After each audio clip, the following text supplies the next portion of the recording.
اللہ کی رضا پہ راضی ہو جاؤ، اللہ کی تقسیم پہ راضی ہو جاؤ، سب سے بڑے غنی ہو جاؤ گے۔ اور تیسری نصیحت اللہ کے حبیب علیہ السلام نے فرمایا بسم اللہ اپنے الرحمن پڑوسی الرحیم، اپنے السلام علیکم ورحمۃ اللہ وبرکاتہ۔ معزز ناظرین کرام، آج میں آپ کے سامنے رسول اللہ صلی اللہ علیہ وسلم کی چند پیاری نصیحتیں بیان کرنا چاہتا ہوں۔ اللہ رب العالمین ہم سب کو عمل کرنے کی توفیق نصیب فرمائے۔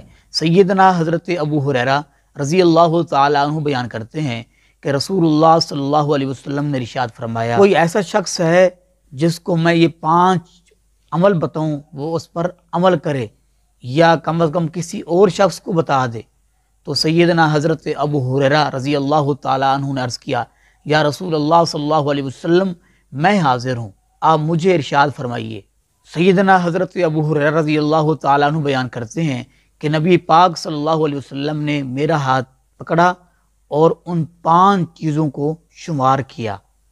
پہلی چیز، اللہ کے حبیب فرماتے ہیں کہ حرام کاموں سے بچو، سب سے بڑے عابد بن جاؤ گے، یعنی اللہ اور اس کے رسول کی حرام کردہ چیزوں سے بچو، پرہیز کرو، تو سب سے بڑے عبادت گزار بن جاؤ گے۔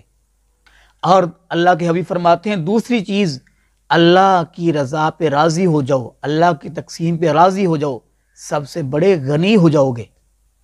اور تیسری نصیحت، اللہ کے حبیب علیہ السلام نے فرمایا اپنے پڑوسی اپنے ہمسایہ کے ساتھ اچھا حسن سلوک، فرمایا تم مومن بن جاؤ گے۔ چوتھی نصیحت، رسول اللہ صلی اللہ علیہ وسلم نے فرمایا جو اپنے لیے پسند کرتے ہو وہی اپنے دوسرے مسلمان بھائیوں کے لیے پسند کرو، تم مسلمان بن جاؤ گے۔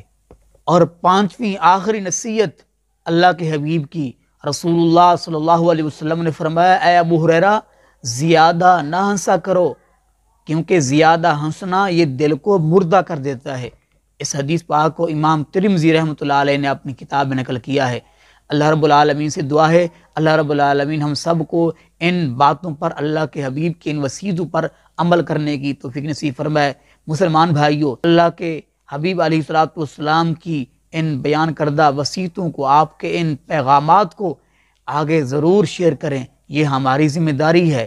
ہمارے شیئر کرنے سے پیسے نہیں لگتے بھائی، یہ فائدہ ہے، ہم خود بھی عمل کریں گے اور ہمارے شیئر کرنے سے کوئی دوسرا مسلمان عمل کرے گا تو یہ ہمیں ثواب ملے گا۔ اور نیکی کی بات پھیلانا، آگے شیئر کرنا، کسی کو بتانا، یہ صدقہ ہے دوست بھائیوں۔ ویسے اللہ کے حبیب فرماتے ہیں کہ میری بات سنو اور اس کو یاد کرو اور دوسرے لوگوں تک اس کو پہنچاؤ۔ ہم بطور مسلمان ہماری یہ ذمہ داری ہے۔ اللہ پاک ہم سب کو اس پر عمل پیرا ہونے کی توفیق نصیب فرمائے، آمین۔ وما علینا الا البلاغ۔